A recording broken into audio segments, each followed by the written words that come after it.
What's up guys? Konting review lang tayo sa Honda Click 160. Pansin ko rito guys sa Click 160, yung shock niya sa harap. So medyo malambot, napakatagtag dahil din sa tigas ng shock sa likod. So yun lang yung napansin ko rito guys sa sa Click 160. Sobrang tagtag niya, akala mo talaga nasa kabayo ka. So need mo talagang palitan to ng rear shock at repack mo yung front shock, no? Tapos yung power nito guys, so sa arangkada, sa stock lang to ng panggilid.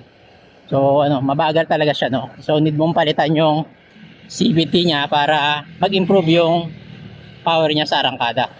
So yun guys, no, sa dulo guys, malakas to sa dulo. So na-testing ko to sa Aerox 155. So medyo naiwan sa Aerox yung sa duluhan, pero sa arangkada, iwan talaga tong Click 160. So kahit siguro sa Click 125, mas mabilis sa arangkada yon kaysa compare mo dito sa Click 160. Pero sa malakas naman siya.